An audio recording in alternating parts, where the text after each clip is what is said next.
સહજાત્મ સ્વરૂપ પરમ ગુરુ.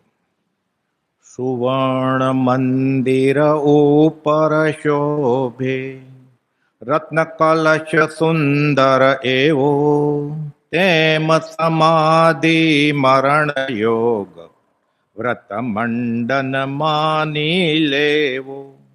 જો ન સમાધિ મરણ સાચવે, વ્રત અભ્યાસ ન સફળ થયો. શસ્ત્રોની તાલીમ નકામી, રણક્ષેત્રે જો ચૂકી ગયો. શસ્ત્રોની તાલીમ નકામી, રણક્ષેત્રે જો ચૂકી ગયો. રણક્ષેત્રે ચૂકી જાય તો બધું લેવાનું રહી જાય. અહીંયા પરમાર્થનું ઉલટું છે કે રણક્ષેત્રે સમાધિ મરણની ઘડી આવે ને જો ચૂકી જાય તો બધું મૂકવાનું રહી જાય. જગતમાંથી જે પરમાણુ ભેળા કર્યા છે તે હળવે હળવે પાછા આપી દઈને ઋણ મુક્ત થવું છે. આ છેલ્લી મુલાકાત વવાણિયાની. વવાણિયામાં રાજચરણ આપણે ચાલે છે, આગળ આવશે. એક વખત પરમ કૃપાળુ દેવે પોપટભાઈ મંજીને કહેલ, ગયા સમાગમમાં જોયેલું આપણે થોડું, કે કોઈ દોષ મોટો થઈ જાય અને ખેદ થયા કરતો હોય તો એકાંતમાં જઈ મારી અજ્ઞાનતાથી આ દોષ થયો ત્યાંથી હે પ્રભુ, હું તમારી પાસે અંતકરણપૂર્વક માફી માંગુ છું. જાહેરમાં પ્રકાશવાનું નથી. વાપરેલ લોકો ગોપાલદેવે કહ્યું છે, આપની સાક્ષીએ માફી માંગુ છું એમ કેવું, આપ દયા કરી મને ક્ષમા આપો, બીજા કોઈને દોષ કહેવાય એવો પુરુષ છે નહીં. 947માં લખ્યું ગોપાલદેવે વચનામૃતમાં કે આ કાળ એવો છે, તમે સરળતાથી એ ખુલાસા કરવા જાઓ તો એવા કોઈ જીવ નથી કે તમને પરમાર્થ માર્ગમાં સહાયતા કરે. આ સાંભળીને વર્તમાન દુષ્મકાળ વર્તે છે. મનુષ્યોના મન પણ દુષ્મ જ જોવામાં આવે છે. ઘણું કરીને પરમાર્થથી શુષ્ક અંતકરવાળા પરમાર્થનો દેખાવ કરી સ્વેચ્છાએ વર્તે છે. કોને કહેવું આપણે? તે જ તો કહેલું કે આમ ખરેટણે પ્રકાશી દેતો.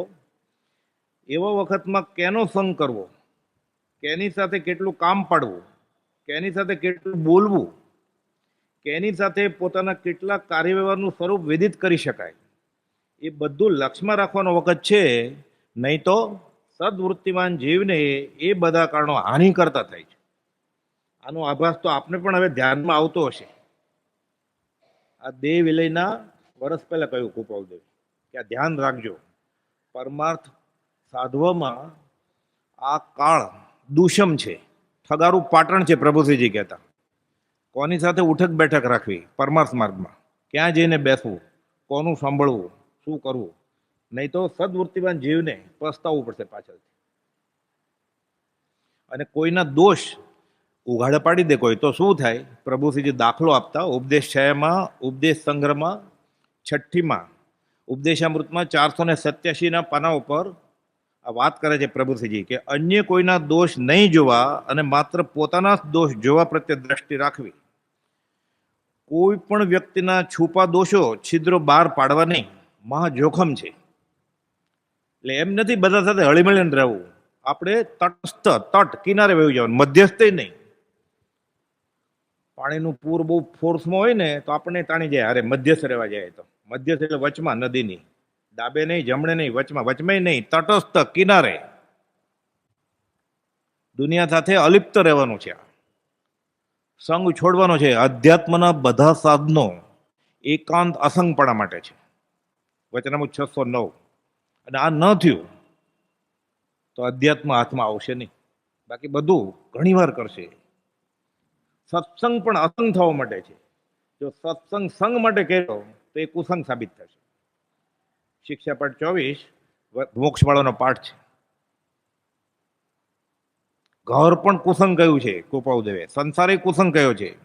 સગા સંબંધી, આડોશી પાડોશી, જો પરમાર્થમાં કામ ના આવે તો બધો કુસંગ જ છે. બધું પ્રમાદના ખાતામાં જાય. કોઈ આચાર્યનો શિષ્ય એક બાઈના પ્રસંગમાં આવ્યો. હવે કોઈના ઉઘાડા દોષ આવી રીતે કહી દે કોઈ પ્રાયશ્ચિત રૂપે, ભગવાનને નહીં અને કોકને વિશ્વાસ કરીને, તો શું થાય? પ્રભુશ્રીજી દાખલો આપે છે. કોઈ આચાર્યનો શિષ્ય એક બાઈના પ્રસંગમાં આવ્યો. પોતાને વિકાર થવાથી તે શિષ્યને પોતાની સાથે સંબંધ રાખવા તે બાઈએ ફરી ફરીને માગણી કરી. આ તો સર્વસંગ પરિત્યાગી સાધુ, પણ થીજેલું ઘી અગ્નિ પાસે જાય અગળ્યા વગર રહે નહીં. નિમિત્તથી દૂર રહેવાનું છે. ઉપવજો તો ઉપદેશ છે, મેં લખ્યું છે નાક કાન છેદેલી, આમ જોતી હોય દેખાય નહીં એટલે, આમ સાંભળતી હોય સંભળાય નહીં એટલે, હાથમાં લાકડી હોય ત્યારે માંડ ચાલી શકતી હોય. નાક કાન છેદેલી 100 વર્ષની વૃદ્ધા પાસે પણ સંકિત થઈ ગયા પછી, જ્ઞાન થઈ ગયા પછી જવાય નહીં એકાંતમાં, મોટા જ્ઞાનની ના પાડી છે. તપસી ગયા લપસી, વિશ્વામિત્ર 10,000 વર્ષનું તપ લપસી ગયા. પ્રભુજી કહેતા બોધમાં, તું નહીં તારો બાપો લપસી જાય, એમ કહેતા કે થીજેલું ઘી અગ્નિ પાસે જાય ઓગળ્યા વગર રહે જ નહીં. આ બાયના વારંવાર વિનંતીથી આ શિષ્ય ફસાઈ ગયા, પણ શિષ્ય અડગ રહે છે. તોય નક્કી કરે છે કે મારે ફસાવું નથી. જવાય તો ગયું, ગોચરીએ ગયા હોય, ફરી વાર ગયા હોય, એમ થાય અપમાન નથી કરવું. બાઈ તો આગળ વધવા માંડી, પણ શિષ્યના અડગ રહેવાથી બાઈને બે આબરૂનો ભય થયો. હવે ખબર પડી કે આ ઝૂકે એમ નથી, અને કહી દેશે તો મારી આબરૂ જશે. એટલે શિષ્યને કટારીથી મારી નાખ્યો, આ સાધુને, અને છુપી રીતે તેને જમીનમાં દાટી દીધો. આચાર્યને કોઈ રીતે શિષ્યનો પત્તો લાગ્યો નહીં. શોધખોળ શરૂ થઈ, બધા શ્રેષ્ઠી, શ્રાવક, નગરશેઠ બધા ગોતે છે, મળતા નથી. આ સાધુ દાટી દીધા હતા જમીનમાં, ક્યાંથી મળે? બાઈને પાછળથી પોતાના કાર્ય માટે પશ્ચાતાપ થયો. અહીંયા ગોપાલજો કહ્યું ને, કોઈને કહેવાનું નહીં. ભગવાન પાસે જઈ એમ પણ કહ્યું છે બીજા સ્થળે, કાનમાં આંગળી નાખી રણ વગડામાં પોકાર કરીને કહેવાનું કે મેં આ ભૂલ કરી છે, કોઈ સાંભળે નહીં. એવી રીતે ભગવાનને ક્ષમાપના બોલ લેવાની, એનું પ્રાયશ્ચિત લેવાનું. શાસ્ત્રમાં ઘણા રસ્તા બતાવ્યા છે. આ પસ્તાવો વિપુલ ઝરણું સ્વર્ગથી ઉતરવે, પાપી તેમાં ડૂબકી દઈને પુણ્યશાળી બને છે. પણ કહેવાનું નહીં. આ કયું? બાઈને પાછળથી પોતાનો કાર્ય માટે પશ્ચાતાપ થયો એટલે આચાર્ય પાસે પ્રાયશ્ચિત લેવા ગઈ. જેને કટારી મારીને મારી નાખેલા એના જ આચાર્ય પાસે જાય છે કે મારી આ ભૂલ થઈ ગઈ છે. બાઈને બીજે દિવસે આવવા આચાર્ય જણાવ્યું કે કાલે આવજે તું, તને હું પ્રાયશ્ચિત આપીશ. આચાર્ય ફસાણ હતા કે પોતાનો ચેલો આવો ચારિત્રમાં નબળો હશે એટલે ભાગી ગયો છે ક્યાંક. બધા વિકલ્પો થાય ને. એટલે કોપોદે કહ્યું છે પોતાના શિષ્યની નાનામાં નાની ભૂલ જે આચાર્ય જાણતા નથી એ ગુરુ થવાના લાયક જ નથી. આમ કરીશ તો કે ચાલશે, રાત્રે ખાઈશ તો કે ચાલશે, અમુક નિયમ નહીં પાડું ચાલશે, કોઈને કહેતો નહીં, ચેલા તો વધે છે ને. આ ગુરુજીનું લક્ષણ નથી. ભક્તિનો કરતા છે માટે મારો છે એમ જે ન માને એ સત્પુરુષ હોય, એ ગુરુજી હોય. આપણે રોજ બોલીએ 6 પદના પત્રમાં, પણ બોલીએ જ છે ખાલી. ભક્તિનો કરતા છે માટે મારો છે એમ જે માને ને એ ગુરુજી ન હોય.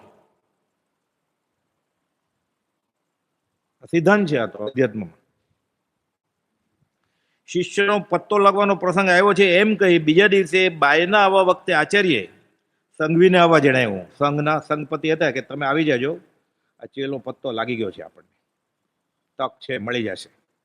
બીજે દિવસે સંઘવી આવ્યો ત્યારે તેને પેટીમાં પૂરી આચાર્ય પેટી પોતાની પાસે પાટ પાસે રાખી દીધી બાજુમાં.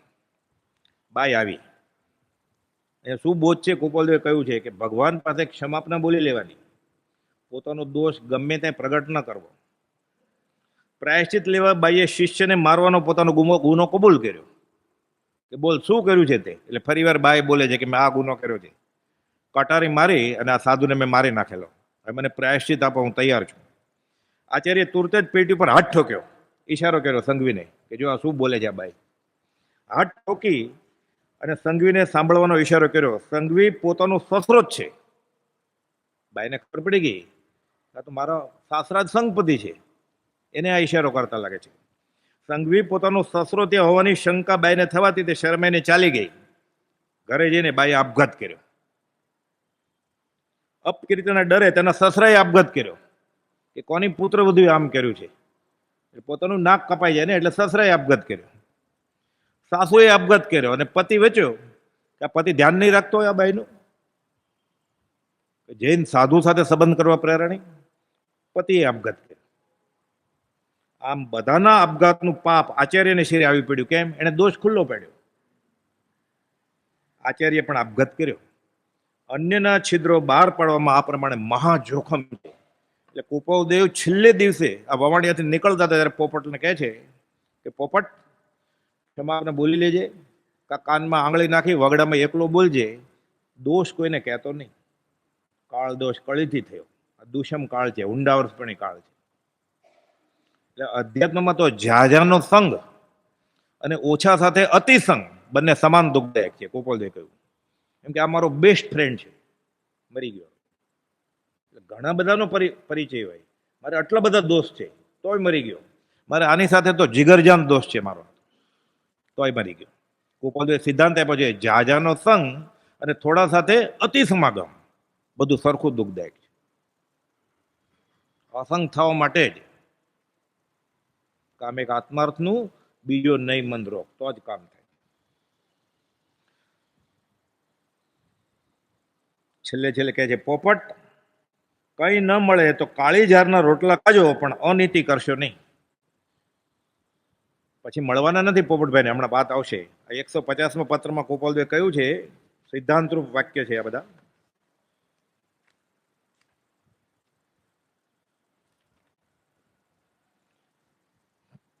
એ કર્મ, ગોપાલદેવ કહે છે, પોતાના પ્રારબ્ધ કર્મને જે પહેલા બાંધ્યા છે, અજ્ઞાન દશામાં બાંધેલા કર્મો જ્ઞાનીને જ્ઞાન થયા પછી પણ ઉદયમાં આવે. એ કર્મ તને નિશ્ચય આજ્ઞા કરું છું કે નીતિ અને નેકી ઉપર મને પગ મુકાવીશ નહીં. કાળી ઝારના રોટલા ખાજો પણ અનીતિ નહીં કરતા, પોપટને કહે છે, મને નેકી અને નીતિ ઉપર પગ મુકાવીશ નહીં. આવું જ 157માં લખ્યું છે કે આ ખબર નથી પણ કોઈ પણ કાર્ય કરતા જો અધ્યાત્મ ચૂક્યો, નીતિ ચૂક્યો, તો અધ્યાત્મનું એને નિષ્ફળપણું છે. 496માં લખ્યું છે, આ વંચક યોગ છે કે હજી ગૃહસ્થ વ્યવહારમાં આજીવિકા માટે અનીતિ કરતો હોય, એ 50 વર્ષ ધર્મનું શ્રવણ કરે, ઉપદેશનું શ્રવણ કરે, તીર્થ યાત્રા કરે, કરોડો રૂપિયાનું દાન દે, નદીએ નદીએ નાય, અધ્યાત્મ પરિણમે નહીં. એને સમાધિ 54માં લખ્યું છે. અને શૌચ ધર્મ, 10 લક્ષણ ધર્મ હોય ને, એમાં શૌચ ધર્મ છે દિગંબરી આમના પ્રમાણે, એમાં લંઘણપૂર્વક બ્રહ્મચર્ય સમજાયું છે. કે આપણે વ્યવહારમાં જોયું છે કે 50 વર્ષથી ભક્તિ કરતા હોય, ધર્મ પરિણમે ન હોય. કેમ? અનીતિ કરે છે વ્યવહારમાં, પરિણમે જ નહીં. વંચક યોગ છે, કઠણ વાત છે એટલે નહીં બને. ગોપાલદેવ લખે છે એ મુમુક્ષુએ વિચારે નહીં. તો કઠણ જ, મોક્ષ તો કઠણ જ હોય ને, જે અનાદિકાલથી આજ સુધીમાં નથી મળ્યું સંકિત, તો સહેજે મળી જશે. જે કરે છે અનાદિકાલથી કરતો રહેશે અને સંકિત થઈ જશે. એ જ 5 ઇન્દ્રિયના વિષયો, એ જ કષાયો, એ જ અનીતિ, એ જ દુરાચાર, એ જ છળ કપટ, અને સંકિત થઈ જશે. થાણાંગ સૂત્રમાં સંકિતના બોલમાં એક ગુણ છે, સરળપણું.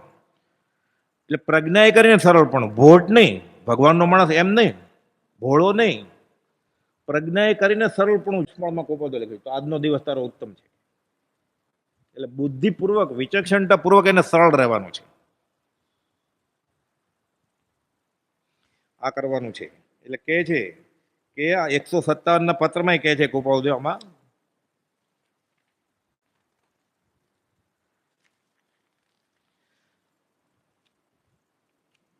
કોઈના પણ વ્યવહારમાં તો દોષ નહીં જોતો, પણ તારાના પોતાના દોષથી જે કંઈ થાય છે તે થાય છે એમ માનજે.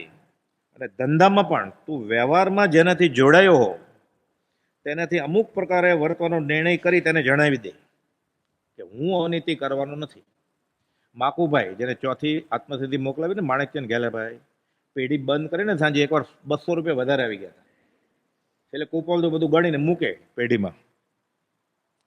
માકુભાઈ હરખાતા હતા કે આજે ભૂલથી 200 રૂપિયા કોઈ વધારે આપી ગયો છે. એટલે ગોપાલદેવ ગણે છે આ કેમ વધારે આવ્યા, હિસાબમાં તો નથી બેસતું. તો કંઈક વધારે આવી ગયા એટલે મલકાતા હતા. ગોપાલદેવ કચરા ભેગો કચરો નાખો હતો ને ગટરમાં, કે ભાગીદારને ગમ્યા, પેલો ભૂલથી દઈ ગયો છે, ફેંકી દેવાના પૈસા, ફેંકી નહીં દેવાના, તો તારે લેવાના, તને નહીં પચે. એને તો લાભ અંતરાય કર્મનો ઉદય હતો એટલે પૈસા ગયા, દત્તદાન કહેવાય. તારે તો ચોરી જ થઈ તે લીધા. એટલે તું વ્યવહારમાં જેનાથી જોડાયો તેનાથી અમુક પ્રકારે વર્તવાનો નિર્ણય કરી તેને જણાવી દે. તેને અનુકૂળ આવે તો તેમ, નહીં તો જણાવે તેમ પ્રવર્જે, સાથે જણાવજે કે તમારા કાર્યમાં કોઈ રીતે મારી નિષ્ઠાથી કરીને હું હાનિ નહીં પહોંચાડું, પણ હું અનીતિ કરીશ નહીં.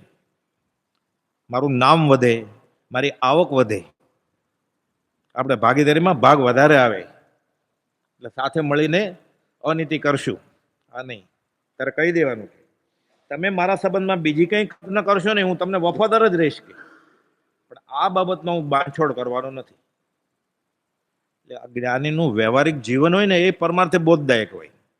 એની પ્રત્યેક ચેષ્ટાના અદ્ભુત રહસ્યોનું ફરી ફરી નિધિધ્યાસન કરવું. એટલે ખાલી વ્યવહારે જોઈએ કૃપાળદેવનું, બાળપણ, ધંધો, લગ્નનો વ્યવહાર, કમાણી, મુંબઈમાં 10-10 વર્ષ રહેલા, એ પણ બોધદાયક છે. એ પ્રમાણે આપણે કરીએ તો સંકિત થઈ જાય. પરમાર્થની તો વાત જ અલગ છે.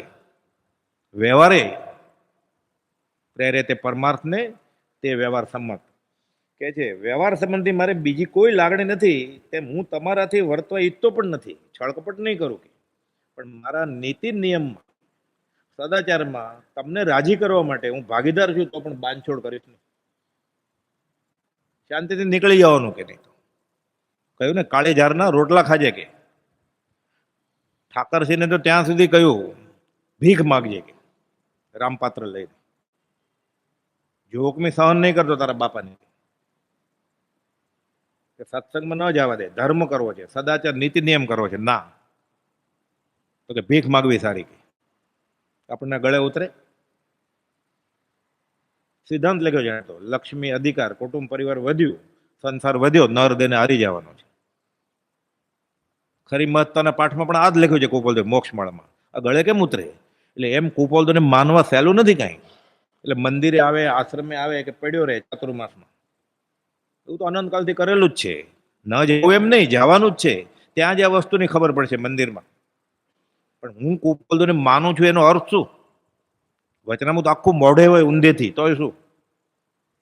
સાધન બાર અનંત કિયો તદ પી કછું હાથ હજુ ન કર્યો. ધર્મ કેમ પરિણમતો નથી? ધર્મ કર્યો જ નથી. સદાચાર અને નીતિ એ ધર્મનો પાયો છે. જૈનેતરમાં આ જ વાત છે, ઉપનિષદમાં. ગળે કેમ ઉતરે? એટલે ભક્તિ કેમ ફળતી નથી 5-50 વર્ષની? એને કરી જ નથી. પ્રભુજી કહેતા ઊંધી ઈંટ છે, ઊંધી ઈંટ ચડી છે, એની ઉપર ચણે છે. પાયો રેતીનો છે કે ડગમગે, ચડે 11મા સુધી ચડે, પડે પછી. જેટલો વધારે ચડે એટલું વધારે વાગે. ચડ ઉતંગ જ્યાં સે પતન, શિખર નહીં વો કૂપ. વધારે ચડે તો વધારે પડે, વાગે ને. પછી ગ્રાઉન્ડ ફ્લોર પર પડી જાય તો ઠેસ વાગે, 25 માળેથી પડે તો શેષ જડે જ નહીં.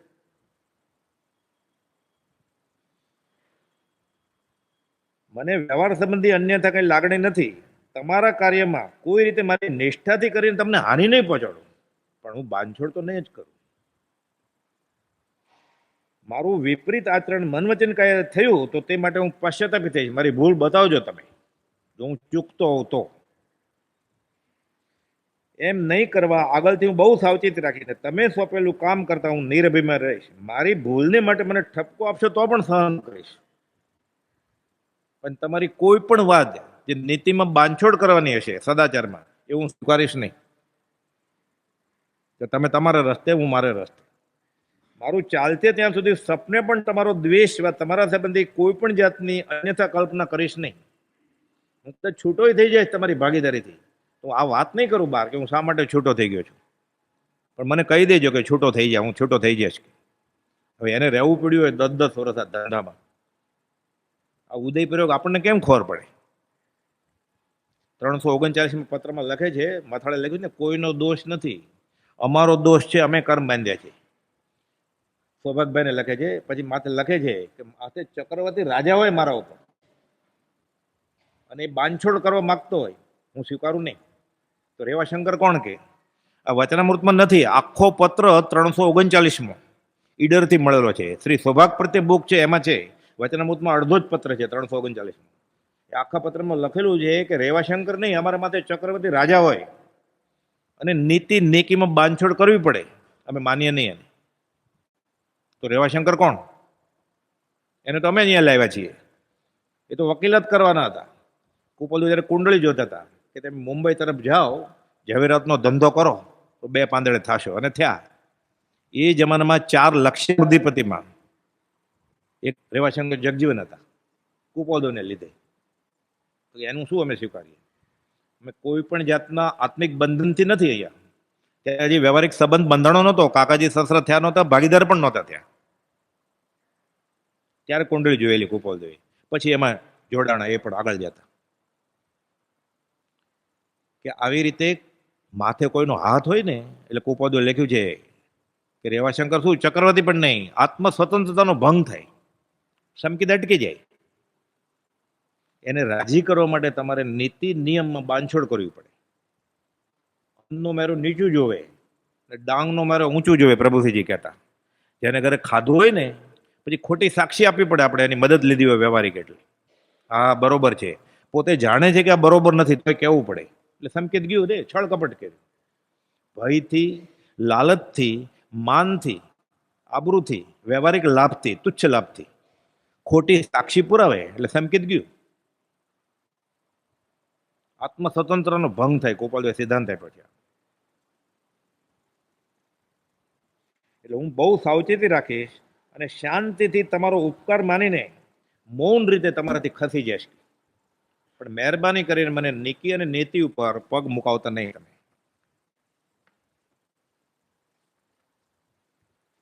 છેલ્લે વખતે વવાણિયાથી નીકળતા પરમ કુપોલદેવે વવાણિયાને હાથ જોડ્યા. છેલ્લો પ્રસંગ છે. દેહ વિલયના 8.5 મહિના પહેલા વવાણિયાથી નીકળે છે, પછી આ ક્ષેત્રે આવ્યા નથી ગોપાલદેવ. વવાણિયાની નજીક ગયા છે, રાજકોટ. વવાણિયા નથી ગયા. એ સ્થિતિમાં જ્યારે એને ઉપાડવા પડતા હતા, ના એને ધોતિયું પહેરવાની શક્તિ નહોતી, તો વવાણિયા નથી ગયા. પછી દેવા માતા, ઝબકબા અને રવજી બાપા રાજકોટ આવ્યા, પોતે વવાણિયા ગયા જ નથી. એક ક્ષેત્ર પૂરી થઈ ગઈ છે. અહીંયા છેલ્લે વખતે વવાણિયાથી નીકળતા પરમ કુપોલદેવ વવાણિયાને હાથ જોડ્યા. એ ભાગોળને, એ તલાવડીને, એક ક્ષેત્રને, ચારે દિશામાં, એ ઘરને અને બધા લોકોને. એટલે પોપટલાલ મંજી પૂછે છે કે કોઈ દિવસ થઈને આજે કેમ માફ કરો છો? એટલે કુપોલદેવ કહે છે, પોપટ તને અવસરે સમજાશે. કેમ સમજાય? આપણને વાંચ્યા પછી જાણે પછી હજી ગળે નથી ઉતરતું કે ખબર હતી, તો પોપટને કેમ ખબર પડે? એને વ્યવહારિક, હોશિયાર, જ્યોતિષી, અભ્યાસી મિત્ર તરીકે એને માન્યા હોય. પરમાર્થમાં મારા આદર્શ છે, આ ભગવાન તુલ્ય પુરુષ એવું ન માન્યું હોય એટલે ઓળખાણ કેમ થાય? પોપટ તને અવસરે ખબર પડશે. કઈ અવસરે ખબર પડશે? કેમ? 37મા પત્રમાં કુપોલદેવ જૂઠાભાઈને લખે છે,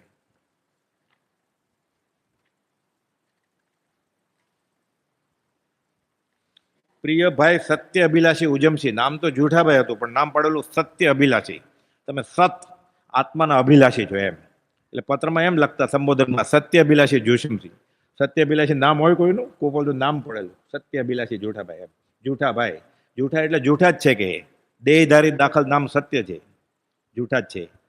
એ શરીર છે જ નહીં, આત્મા છે, ખરો વૈરાગ્ય છે કે એને લખે છે. એમાં શું થયું? અમદાવાદ ક્ષેત્રે આ જૂઠાભાઈના મોટા ભાઈ સ્થાનકવાસી સંપ્રદાયના મહાજન પ્રમુખ અને મોટા સાધુ સાથે ઉઠક બેઠક આગમની બધી વાત કરે. એટલે જયસિંહભાઈ વાત કરે કે અમારે ત્યાં એવા જ્ઞાની પુરુષ આવે છે અને એને તો બધા આગમનો સાર હૈયે છે, જે પૂછે એને જવાબ આપે છે, અદ્ભુત કવિત્વ શક્તિ છે, અવધાન શક્તિ છે, આ બધી વાત કરે.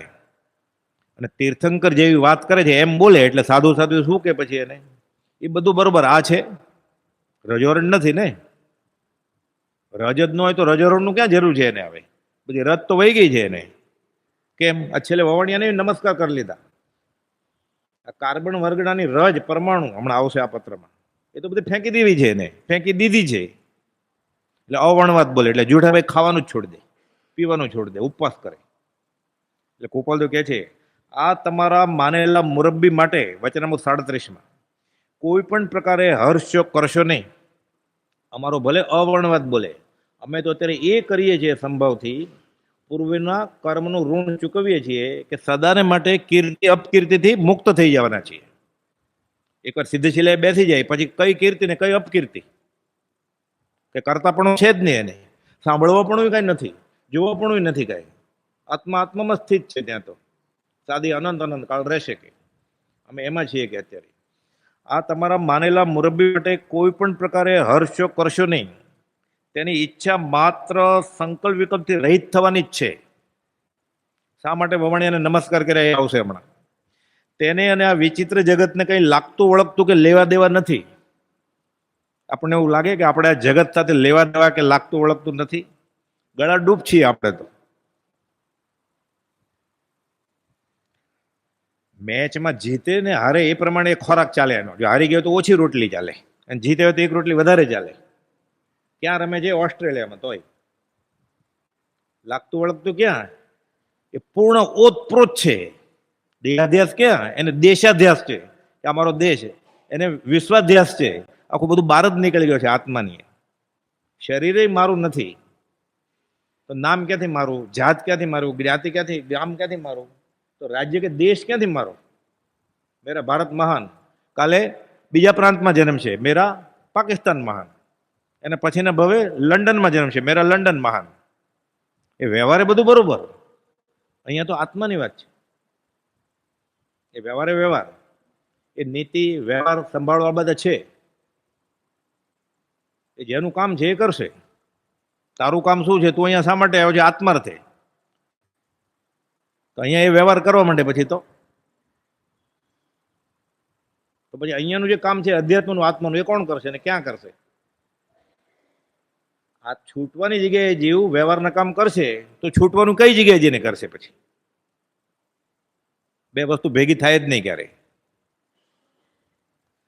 આ તમારા માનેલા મુરબ્બી માટે કોઈ પણ પ્રકારે હર્ષો કરશો નહીં. તેની ઈચ્છા માત્ર સંકલ્પ વિકલ્પથી રહિત થવાની જ છે.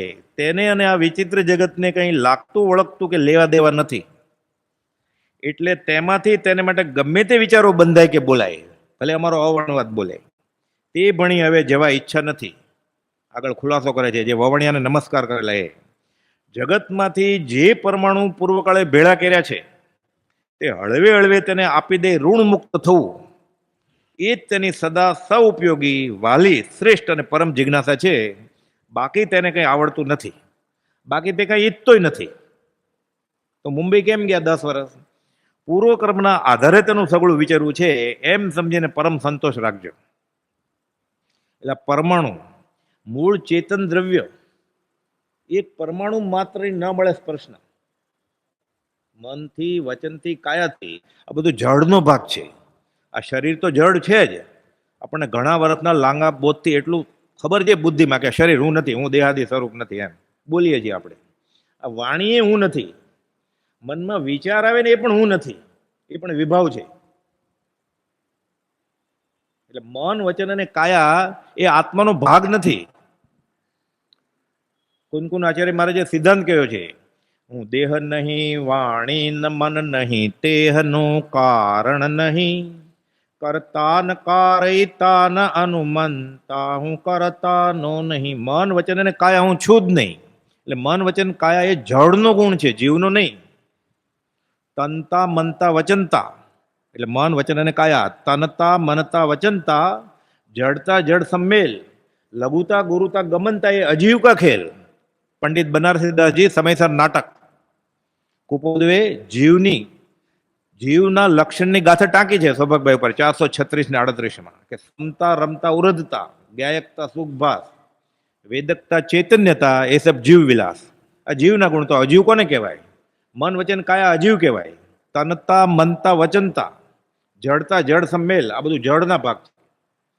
લઘુતા નાનો થવું, ગુરુતા મોટો થવું, ગમનતા એક જગ્યાએથી બીજી જગ્યાએ જવું એ અજીવિકા ખેલ.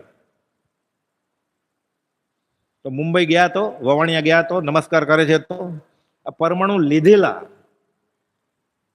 ચોરી કરેલી 14 રાજલોકમાંથી ચોરી કરીને અમે જગતના પરમાણુ ભેળા કર્યા છે. હવે શાહુકાર થઈને પાછા આપી દઈશું. કુપાલદેવ કહે છે જગતમાંથી જે પરમાણુ પૂર્વે કાળ ભેળા કર્યા છે, ચોરી કરેલી, હવે હળવે હળવે શાહુકારીથી પાછા આપીને ઋણ મુક્ત થવું છે. એટલે વવાણિયાને છેલ્લી વાર નમસ્કાર કરે છે કે હવે અહીંયા ફરી વાર આવું નથી.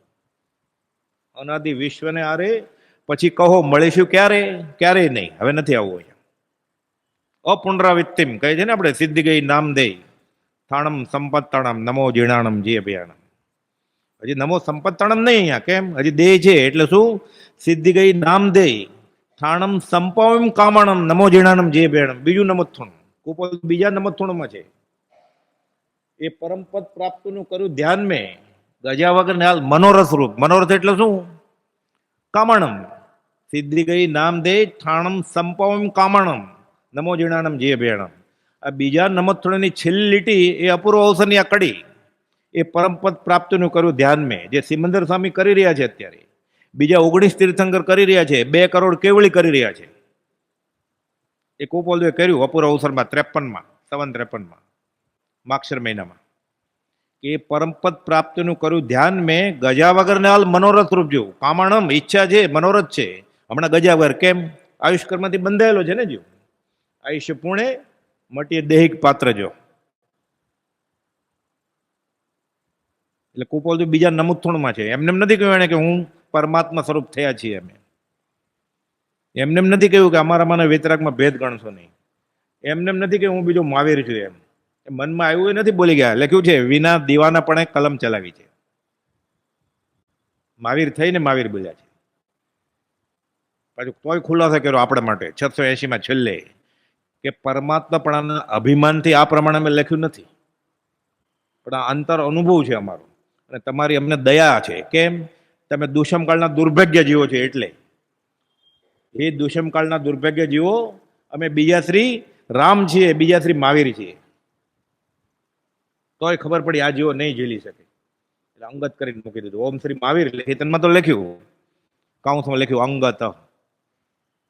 એટલે એવો કોઈ પૂર્ણ હશે આપણામાંથી કોકના કે બહાર આવ્યું. પાછું પહેલી, બીજી, ત્રીજી, ચોથી, 5મી આવૃત્તિ વચનામૃત એમાં છપાતું નહોતું. તો બ્રહ્મચારીજીના હાથમાં આવ્યું 1951માં છપાવી નાખ્યું કે એને લખ્યું છે મારે છાપવું છે. મારે ક્યાં મારું લખવું છે? હું તો મારફતીયો છું, કુરિયર સર્વિસ. એને લખ્યું છે મારે મોકલવું છે. કુરિયર. હું ગુરુજી નથી, હું ઉપદેશક નથી, કે હું મારફતીયો છું. પણ તમારે વાતે અમને જ્ઞાનીની લાગે છે તો કે હું કપૂરની ફેક્ટરીમાં કામ કરું છું એટલે કપડામાં સુગંધ આવે કે શું લખ્યું છે એને? હું કપૂરનો વેચરો છું કે આ કપૂર આ સુગંધી વચન છે ને બધા કે એમાં કામ કરું છું તો મારા કપડામાં સુગંધ તો બેસી જ જાય ને. આખો દિવસ એમાં હોતો હું કે કપૂરનો વેચરો છું એટલે સુગંધ આવે જ કે. કોઈ પાછા ગુરુજી કે તો લખે અંબાડી હાથી ઉપર શોભે ગધેડા ઉપર નહીં. આ લઘુતા, આ દીનતા, આ દાસાનું દાસ ભક્તિ આ થાય ત્યારે જીવ સત્પુરુષ ગુરુ થવાના લાયક થાય. કુપોલ તો કહેવામાં કઈ બાકી રાખ્યું જ નથી. બધી ફોર્મ્યુલા આપી દીધી છે. કોણ મુમુક્ષુ, કોણ સાધક, કોણ ગુરુ, કોણ જ્ઞાની, કેવળ જ્ઞાન શું, મોક્ષ શું, મહાવીર કોણ, બધા ખુલાસા કર્યા છે કુપોલદેવે. જગતમાંથી જે પરમાણુ પૂર્વકાળે ભેળા કર્યા છે. એટલે મૂળમાં શું છે? આત્મસિદ્ધિની 82મી ગાથા. ભાવ કર્મની જે કલ્પના માટે ચેતન રૂપ જીવવીરની સ્ફૂર્ણા ગ્રહણ કરે જળ ધૂપ.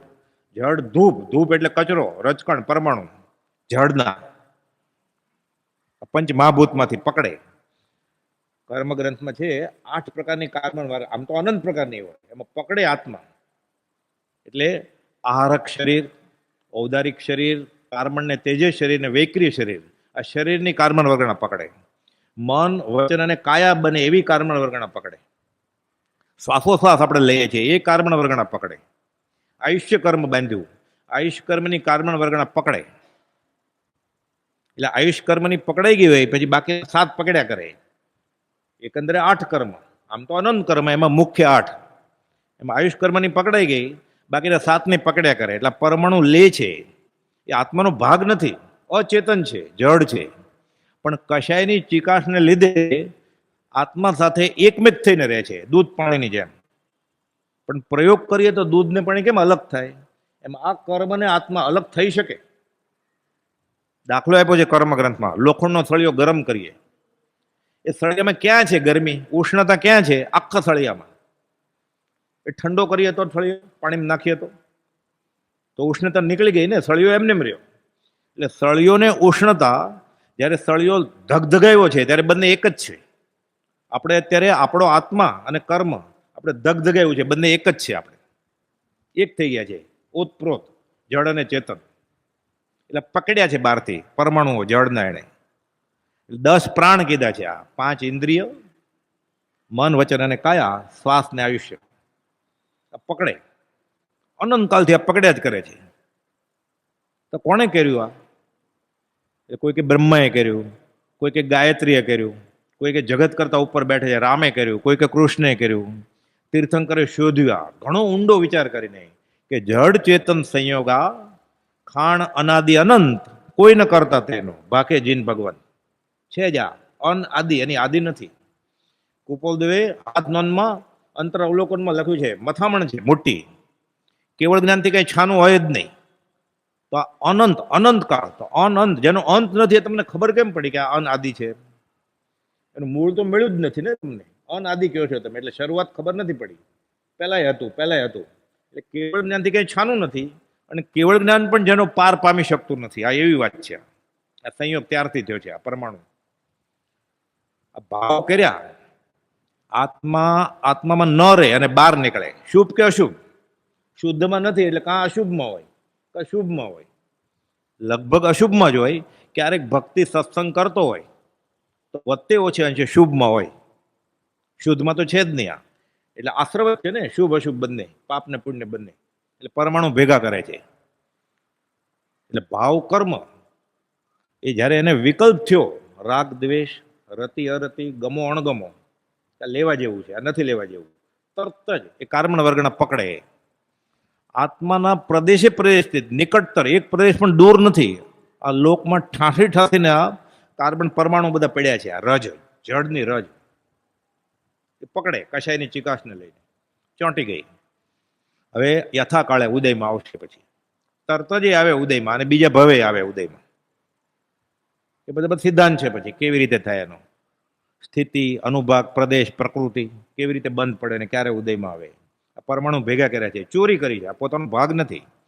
આત્મા સ્વભાવમાંથી વિભાવમાં ગયો, લક્ષ્મણ રેખા ઓળંગ્યો, એટલે આ પરમાણુ પકડ્યા. શું કર્યું? ચોરી કરી. અપરાધી ગુરુદેવ કો 3 ભુવન કો ચોર, ઠગુ વિરાણા માલ મેં હા કર્મ કઠોર. એક તો ચોરી કરેલી ને શરીર બનાવ્યું એને. એમાં હવે 5 ઇન્દ્રિયના વિષયમાં કશાયમાં રાચે છે, છેતરે છે. તો 3 લોકનો નાથ કોણ છે? શુદ્ધ સહજ આત્મ સ્વરૂપ સિદ્ધ ભગવાન, સહજ આત્મ સ્વરૂપ. આ 3 લોકનો નાથ છે, એને માલિક છે.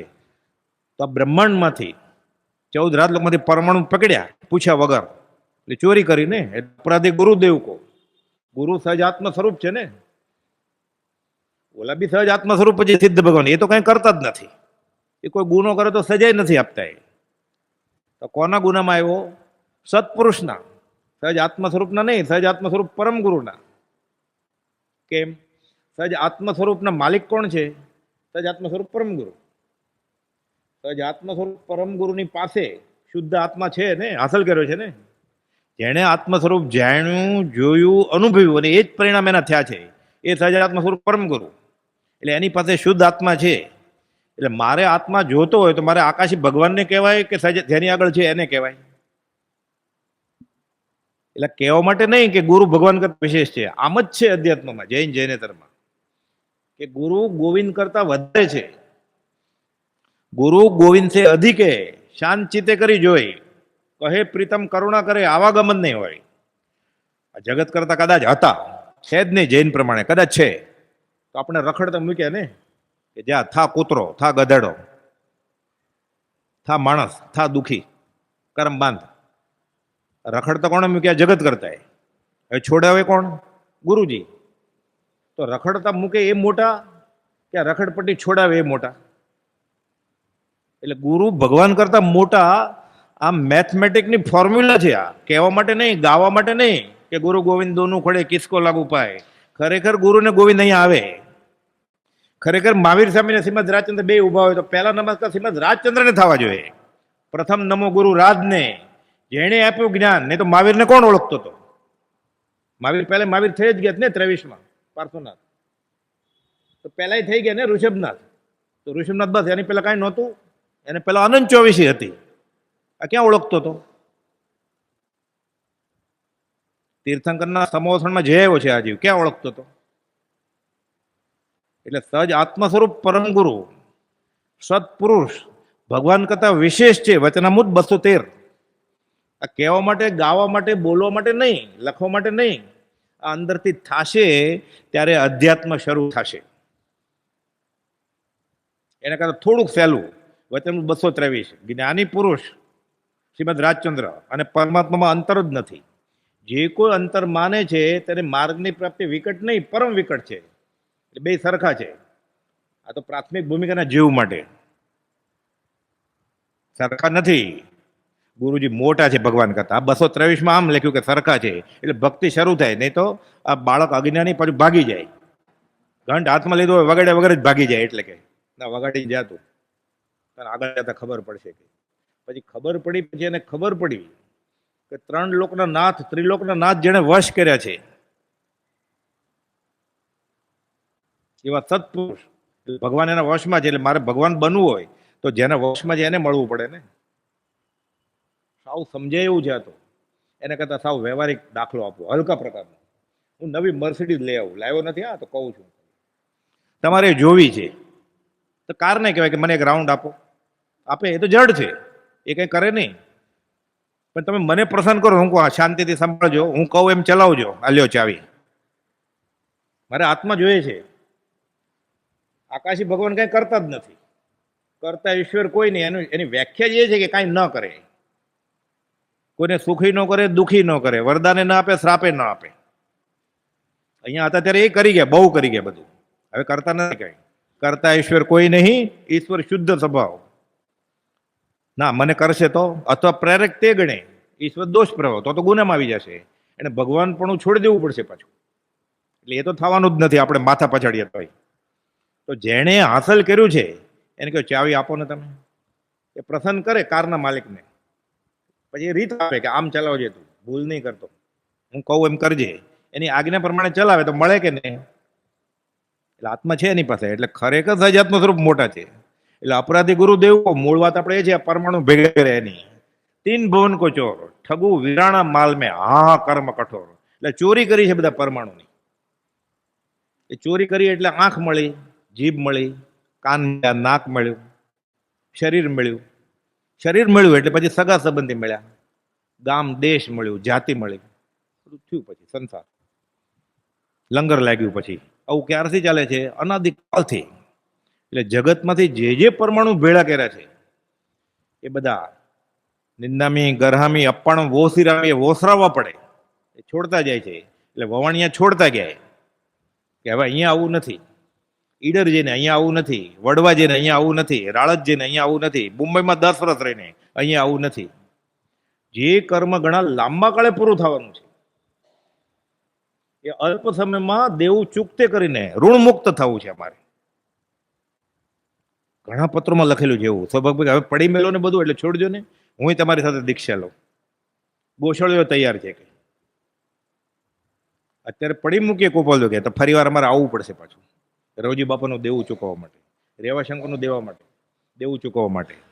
415માં પત્રમાં લખ્યું છે કોઈ પણ જાતના આત્મિક બંધનથી અમે સંસારમાં રહ્યા નથી. સ્ત્રી જે છે તેનું પૂર્વેનું ભોગ કર્મ એનું ચૂકતે કરવું છે. રેવાશંકર છે એનું પૂર્વેનું ઋણ ચૂકવવું છે. બાકીના જે બધા કારણો છે આમાં સમાઈ જાય છે. કે આગળ પછી લખે છે માર્મિક વાત આપણે માટે કે આવો જે અંતરંગનો અમારો ભેદ એ જે જીવને નિકટપણે મોક્ષ ન વર્તતો હોય એ કેમ ઓળખે? એટલે પરમ કુવલને ઓળખે સૌભાગભાઈ, અંબાલાલભાઈ, પ્રભુશ્રીજી, જુઠાભાઈ કે બ્રહ્મચારીજી, એ નિકટભવી હોય બધા. એની તો વાત જ નથી ગોપાલદેવની. આવો જે અમારો અંતરંગનો ભેદ ગોપાલદેવ કહે છે 415માં, એ જે નિકટભવી ન હોય એ કેવી રીતે ખબર પડે એને? એટલે જાણે સંત સર્વના તેને જેનો હોય છેલ્લો અવતાર જીવ ધન્ય તેનું. એટલે પરમાણુ બધા પાછા આપે છે. જગતમાંથી જે પરમાણુ પૂર્વકાળે ભેળા કર્યા છે તે હળવે હળવે આપી દઈ ઋણ મુક્ત થવું છે. એ જ એની સદા સૌઉપયોગી વાલી શ્રેષ્ઠ અને પરમ જિજ્ઞાસા છે. આ એક જ જિજ્ઞાસા હોવી જોઈએ. તો આપણે તો તીર્થયાત્રા લેવા જાય છે. માનતા માની હોય ને પૂરી કરવા જાય ને, કાં તો માનવા જાય છે અને પૂરી થઈ ગઈ કર્મના યોગે તો પૂરું કરવા જાય છે કે મેં આ માનતા મારીને પૂરી કરવા આવ્યો છું પાલીતાણા કે સમજ શીખ તો તારે છૂટશે જીવ. તો નિયાણું છે, મનાય છે. એ ધર્મનો ભાગ સમજે સાથે 1000 જણાને લઈ જાય સ્વામી વાત્સલ્ય કરે કે અમારા તરફથી ટ્રેનની ટિકિટ અમારા તરફથી. એટલે પોતે પાપ કરે છે, મિથ્યાત્વનું સેવન કરે છે, બીજાને સેવન કરાવડાવે છે. પછી એ ખબર છે ને, કરવું, કરાવડાવવું, કરતા પતે અનુમોદન આપવું આ સરખું જ છે, શુભ ને અશુભ.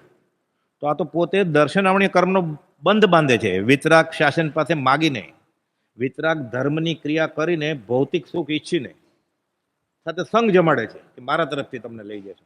આ યાત્રા છે કે આ વિરાધના છે વિતરાગની? જો કે એ વિતરાગ છે, એને છેતરાવો પણ કઈ નથી, પણ આ જીવ આ ગુનાના દંડનો અધિકારી બન્યો. એટલો સહેલો માર્ગ છે વિતરાગનો.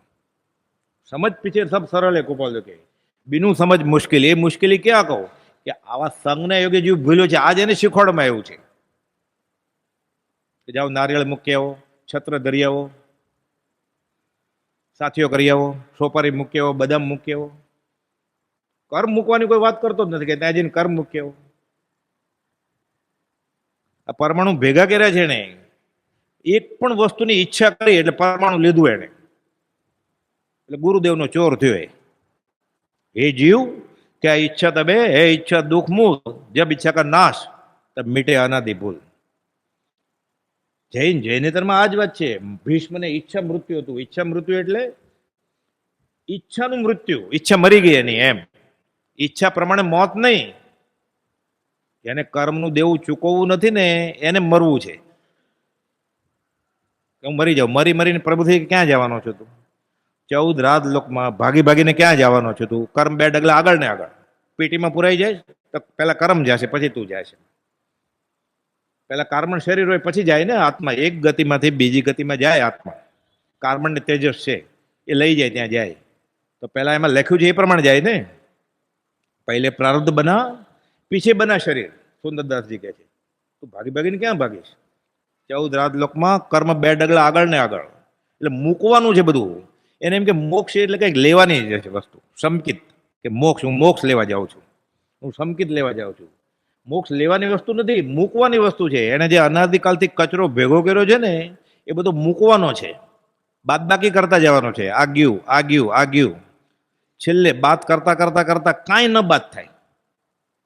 અબાધ્ય અનુભવ જે રહે તે છે જીવ સ્વરૂપ, તે તું છો મોક્ષ સ્વરૂપ. આ તું પોતે.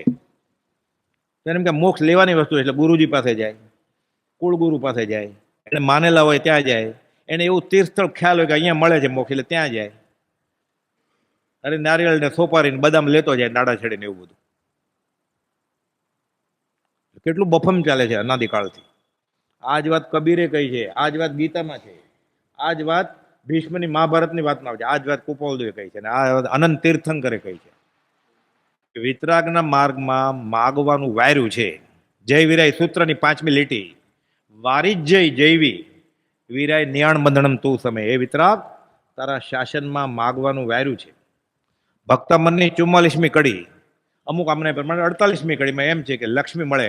અને લક્ષ્મી નામ આવ્યું એટલે શાલીભદ્રની રિદ્ધિ. હજો શાલીભદ્રની કઈ રિદ્ધિ? બધું છોડી નાખે છે તોય. મોક્ષ લક્ષ્મીની વાત છે. આ શાયક વીર્યનો પ્રતાપ છે. બ્રહ્મચારી કહે છે મોક્ષ લક્ષ્મી લટકા કરે, શાયક વીર્ય પ્રતાપ. પછી ઇન્દ્ર નરેન્દ્ર પડે પગે અતિશયશાળી આપ.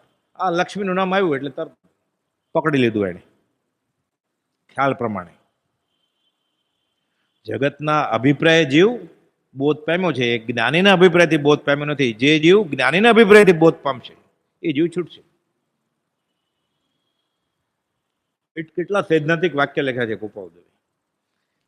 કે છે જે પરમાણુ ભેળા કર્યા છે તે હળવે હળવે આપી દે, ઋણ મુક્ત થવું છે. આ જ વાત કૃપાલદેવે 832માં કરી છે કે આખું જગત, જગત નહીં દેવ ઇન્દ્ર પણ આમાં આમાં ફસાયા કરે છે. ખાલી એવા આત્મજ્ઞાની સત્પુરુષ કોક વિરલા. વોણિયાથી પત્ર લખ્યો છે. આ સંવત 1954. દેહથી ભિન્ન સ્વપર પ્રકાશક પરમ જ્યોતિ સ્વરૂપ એવો આ આત્મા, તેમાં નિમગ્ન થાઓ. એ આર્યજનો, અંતર્મુખ થઈ સ્થિર થઈ તે આત્મામાં જ રહો તો અનંત અપાર આનંદ અનુભવશો.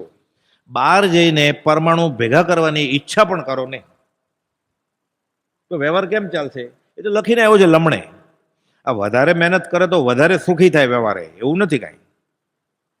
એટલે કોઈ 3 કલાક ભણતો હોય તો 30 માર્ક આવે અને 4 કલાક ભણે તો 40 આવે એવું નથી કાંઈ. વ્યવહારે ન ભણવું એમ નહીં, તમે ઉપાય કરવાનો, પણ ઉપાય કરે અને ઈચ્છિત ફળ મળે એવું જરૂરી નથી. તો જે દર્દી દવા લે એ ક્યારે મરે જ નહીં ને. જો મહેનત કરે અને ઈચ્છિત ફળ મળતું હોય તો બધા દર્દી દવાખાને દવા લેવા જાય છે તો કોઈ મરવો જ ન જોઈએ ને. એટલે સમ્યક ઉપાય કરવો એ સાધકનું કર્તવ્ય છે, ફળ મળવું એ કર્મને આધીન છે. આ જ વાત અર્જુનને શ્રી કૃષ્ણે કરી કે કર્મણી એવા અધિકારી છે મા ફલેશુ કદાચન. એ કોઈ 3 કાળમાં પરમારથનો પંથ. એટલે ખોટું કાંઈ છે જ નહીં. ગીતા ખોટું નથી, ઉપનિષદ ખોટું નથી કાંઈ. તો જૈન ધર્મ સાચું જ છે, બધું સાચું જ છે, પણ સમજાવનાર કોણ છે? ગોપાલે કહ્યું છે દ્રષ્ટિ વિશે ગયા પછી ગમે તે શાસ્ત્ર, ગમે તે સ્થળ, ગમે તે કથન પ્રાય અહિતનું કારણ થતું નથી. સત્પુરુષ પાસેથી જો ભાગવત સમજી લે, ગોપાલે કહ્યું છે, તો ક્ષણમાં જ્ઞાન કરી દે. અને જૈનના શાસ્ત્રો પણ કદાગ્રથી સંપ્રદાય ટકાવવા માટે વાપરે છે તો આધ્યાત્મિક રીતે એનું ફળ થશે નહીં. આવો ખુલ્લો માર્ગ, આવો સહેલો સમજાય એવો માર્ગ બીજે ક્યાંથી મળે? કે છે સર્વ જગતના જીવો કંઈ ને કંઈ મેળવીને સુખ પ્રાપ્ત કરવા ઈચ્છે છે. મને ક્યાંક મળે, મને ક્યાંક મળે. હવે એક પરમાણુ માત્રની સ્પર્શના ન હોય શુદ્ધ આત્મા. હું એક શુદ્ધ સદારૂપી જ્ઞાન દર્શનમય ખરે કે અન્ય તે મારું જરી પરમાણુ માત્ર નથી. અરે એક પરમાણુ મારું નથી. કોણ આચાર્ય મહારાજે લખી જાય ગાથા.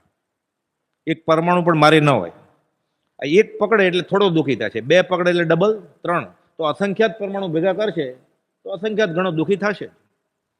તો આપણે વધારામાં જેમ જેમ વધતું જાય એમ સુખી થશું એમ માનીએ છીએ. એટલે શું કરે છે? દુઃખ ભેગું કરે છે. ગોપાલ કહે છે અમર થવા માટે ઝેર પીવે છે. બધું ભેગું થતું જાય, વજન વધતું જાય ને, એ દબાતો જાય, ડૂબતો જાય. હલકે વે ચાલે છે નિકસે, બુડે વે શિર ભાર. એ ભાર ભેગો કરે છે, પરમાણુ ભેગા કરે છે અને કે હું સુખી થઈશ. એટલે મંદિરે જઈને માગે છે પત્ની, છોકરા, છૈયા, ગુરુજી આપે છે પાછા. જૈનેતરમાં કહ્યું છે બહુ બેટા બહુ બેટિયા, 2 નારી પરથાર, ઇનકો કોઈ ન મારીએ, મારી એવો કીર્તાર. કે કીર્તાર જ મારે, જગત કરતા જ મારે છે ને તમે શું મારવાના આવે? એટલે ઘણા બેટા છે, બેટી છે, પત્ની છે, 2 નારી. એક બાદ નાકમાંથી ફીણ નીકળી જાય તો 2 હોય તો શું થાય? એટલે કે બહુ બેટા બહુ બેટિયા, 2 નારી ભરથાર, ઇનકો કોઈ ન મારીએ, મારી રહ્યો કીર્તાર. આપણે એ લેવા માટે જ મંદિરમાં જાય છે. એટલે તો વ્રત નિયમ કરીએ છીએ, આંબેલ એટલે કરીએ છીએ, તીર્થ સ્થળ એટલે જાય છીએ આપણે. આ દર્શનાવણીય કર્મનો બંધ બાંધે છે જીવ મંદિરમાં જઈને. 368માં કોપોલે લખ્યું છે સૌભાગભાઈને, જ્ઞાની પાસે, ધર્મ પાસે ધર્મની કરણી કરીને કોઈ પણ જાતનો વ્યવહાર ઈચ્છવો આ જીવને દર્શન આવણીય કર્મનો બંધ પડે. જ્ઞાની પોતા થકી બીજાને આ કર્મ બંધ થાય એવું કરે નહીં ક્યારે. એટલે જે કરી દે ને આ એ ક્યારે જ્ઞાની હોય જ નહીં. એ ઘસીને કાન ખેંચી ના પડે અહીંયા કેમ આવ્યો તું આ માગવા? આ આત્મજ્ઞાની હોય તો હોય, ઓલો તો ન જ હોય, ઓલો તો ન જ હોય. દર્શન આવણી કર્મનો બંધ પડે. આ તો ચોખ્ખો સિદ્ધાંત છે વિતરાગ દર્શન. અને જૈનેતરમાં આ વાત છે. સર્વ જગતના જીવો કંઈ ને કંઈ મેળવીને સુખ પ્રાપ્ત કરવા ઈચ્છે છે. મોટો ચક્રવર્તી રાજા તે પણ વધતા વૈભવ પરિગ્રહના સંકલ્પમાં પ્રયત્નવાન છે અને મેળવવામાં સુખ માને છે. પણ અહો જ્ઞાનીઓએ તો તેથી વિપરીત જ સુખનો માર્ગ નિર્ણિત કર્યો. કયો? હમણાં કુપોલ જે બોલ્યા પોપટને કે જગતના પરમાણુઓ જે ભેળા કર્યા છે, જોઠાભાઈને લખ્યું ને, હળવે હળવે પાછા આપી દેવા છે. કે છે કિંચિત માત્ર પણ ગ્રહુ એ સુખનો જ નાશ. પકડ્યું કે મેર્યો, પકડ્યું કે મેર્યો. વધારે પરમાણુ કર્યા, વધારે મેર્યો. અને અવસરે સમજાય છે પોપટને. કે છે ક્યાંથી સમજાય? આપણને આ વાંચ્યું હોય 50 વર્ષથી તોય નથી ગળે ઉતરતું. આપણને ગળે ઉતરે કે લક્ષ્મી વધે, અધિકાર વધે, કુટુંબ વધે, પરિવાર વધે તો આપણે દુઃખી થશું, આવું ગળે ઉતરે? આખું ગોખી નાખ્યું હોય તોય. આ છૂટવાનો માર્ગ આ છે વિતરાગનો માર્ગ. આના સિવાય બધું કર્યું છે એને અનંતકાળથી. સાધન 12 અનંત કયો તદ પી કછું હાથ હજુ ન પહેર્યો. કુપોલે લખ્યું ને 166માં. જીન દીક્ષા લીધેલી એને. દીક્ષા ક્યાં? દીક્ષા લીધેલા સાધુનો આચાર્ય બનેલો હોય. જીન આચાર્ય પણ સાત મળ્યા નથી. મળ્યા તો સતને સાંભળ્યા નથી, સાંભળ્યા તો એને અંદરથી રણકાર આવ્યો નથી કે આ સાચું છે. એ રખડપટ્ટી ચાલુ જ રહેશે. સર્વ જગતના જીવો કઈ ને કઈ મેળવીને સુખ પ્રાપ્ત કરવા ઈચ્છે છે. મોટો ચક્રવર્તી રાજા તે પણ વધતા વૈભવ પરિગ્રહના સંકલ્પમાં પ્રયત્નવાન છે અને મેળવામાં સુખ માને છે. પણ અહો જ્ઞાનીઓ તો તેથી વિપરીત જ સુખનો માર્ગ નિર્ણિત કર્યો કે કિંચિત માત્ર પણ ગ્રહવું એ જ સુખનો નાશ. આ સિદ્ધાંત છે. કિંચિત માત્ર ગ્રહવું આ સુખનો નાશ. પકડ્યું કે મેર્યો? પકડ્યું કે મેર્યો? આ કેમ નથી સમજાતું? કુપાલ એ પણ ખુલ્લો થાય આપણે માટે. વિષયથી જેની ઇન્દ્રિયો આર્ત છે, તરફડી રહ્યો છે, અળસિયાની જેમ. અળસિયા પર મીઠું નાખ્યું હોય ને એમ આ જીવને 5 ઇન્દ્રિયના વિષય જોઈએ છે, તરફડી રહ્યો છે. વિષયથી જેની ઇન્દ્રિયો આર્ત છે તેને શીતળ એવું આત્મસુખ આત્મતત્વ ક્યાંથી પ્રતીતિમાં આવે? આપણને કેમાં ગળે ઉતરે? કેમ? વિષય વિકારમાં છીએ આપણે એટલે. વિષય વિકાર સહિત જે રયા મતી ના યોગ પરિણામની વિષમતા તેને યોગ અયોગ. આ બધું મળ્યું છે યોગ, એ અયોગમાં પરિવર્તિત થઈ જશે જો વિષય વિકારમાંથી નહીં છૂટે તો. શંકરાચાર્ય આ જ વાત કરી મણિરત્નમાળામાં. બીજો શ્લોક છે, બધો બંધાણો કોણ સંસારમાં? યો વિષયાનું રાગી. 5 ઇન્દ્રિયના વિષયમાં લપેટાયો છે. વિમુક્ત મોક્ષ કોનો થઈ ગયો? આત્મજ્ઞાન કોણ થઈ ગયું? સંકિત કોને થઈ ગયું? વિષય વિરક્ત, વિષયથી છૂટ્યો એ. આ શ્લોક મણિરત્નમાળાનો કુપાલદેવ અવધાનમાં વાપરેલો મુંબઈમાં. તો કે આડાવડા અક્ષર આપેલા. કુપાલદેવ શ્લોક તો બનાવ્યો, પછી કહે છે મહાત્મા શંકરાચાર્યજીની મણિરત્નમાળાનો આ બીજો શ્લોક છે. આ પુરુષ આપણને મળ્યા છે કે જે ભાઈ મનસુખ, હું મારા આત્મા સ્વરૂપમાં લીન થાઉં છું. જગતના જે પરમાણુ લીધા છે એ બધા મૂકી દઉં છું. સ્વરૂપે રહી શાંતતા શાંતિ નામે બિરાજા મહાશાંતિ આનંદ ધામે. સહજાત્મ સ્વરૂપ પરમ ગુરુ.